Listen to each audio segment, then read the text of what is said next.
Hello friends. तो ये semiconductor का एक बहुत ही फेमस और इम्पोर्टेंट PYQ है।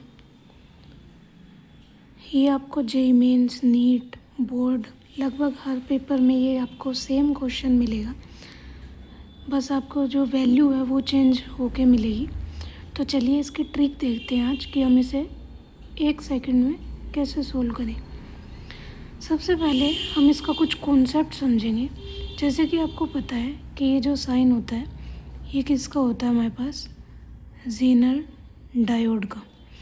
और ज़ीनर डायोड का एक ग्राफ होता है जो ये पॉइंट होता है इस पे, यानी कि ये हमारा होता है करंट y एक्सिस पे, और x एक्सिस पे हमारे पास होता है वोल्टेज। यानी कि किसी जो ये वोल्टेज है जिस पे इनफाइनाइट करंट जा रहा है ये होता है हमारे पास ज़ेनर ब्रेकडाउन वोल्टेज। और ज़ेनर डायोड का काम क्या होता है, ये हमारा जो डिवाइस है उसकी वोल्टेज मेंटेन करके रखता है, जिसकी वजह से हमारा डिवाइस में कोई भी खराबी नहीं आती। तो यानी कि ये इसका काम है वोल्टेज मेंटेन करना। तो सबसे पहले ये देखिए, ये आपकी आउटपुट है। ये आपका आउटपुट जो है वो ज़ेनर डायोड की वोल्टेज से ज़्यादा दिया हुआ है, यानी कि आपका डायोड को काम करना पड़ेगा, यानी कि उसको ऑन होना पड़ेगा। और जब वो ऑन होगा तो वो क्या करेगा, अपनी जो वोल्टेज है उसकी वो अपने अक्रॉस उतनी वोल्टेज मेंटेन करके रखेगा। चाहे आप बाहर से कितना भी करंट दे लेना, लेकिन वो अपनी वोल्टेज को मेंटेन करेगा। ठीक है। तो क्योंकि ये पॉजिटिव टर्मिनल है और ये नेगेटिव टर्मिनल है, तो मान लो आप मान लो कि आपका 0 वोल्ट है।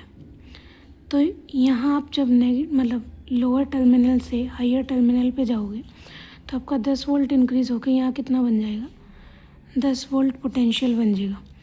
अब क्योंकि यहाँ पे 500 ओम है तो हम इसके आगे तो नहीं चल सकते क्योंकि रेजिस्टेंस आ गया हमारा, लेकिन यहाँ पे प्लेन वायर है तो हम यहाँ चल सकते हैं कि अगर यहाँ 0 वोल्ट है तो यहाँ भी 0 वोल्ट हो जाएगा और यहाँ भी 0 वोल्ट आ जाएगा।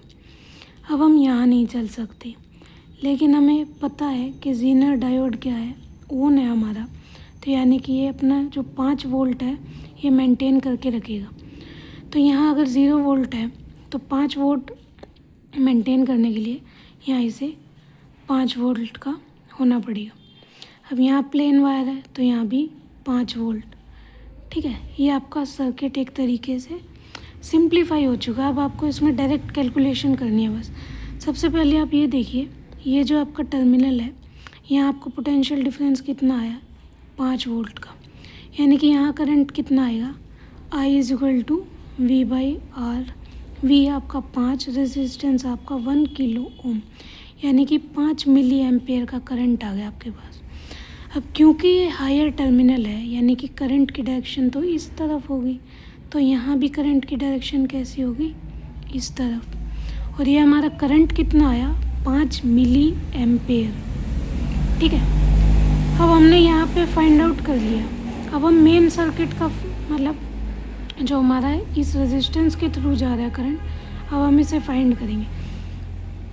तो इस रेजिस्टेंस के अक्रॉस हमारा जो पोटेंशियल डिफरेंस है वो भी 5 वोल्ट का है, यानी कि यहाँ हमारे पास बनेगा I = कितना डिफरेंस है, 5 का, रेजिस्टेंस कितना है, 500, यानी कि अगर हम 2 से मल्टीप्लाई करते हैं यानी कि 10 मिली एम्पेयर का करंट सर्किट से आ रहा है। तो यहाँ कितना गया, 10 मिली एम्पेयर।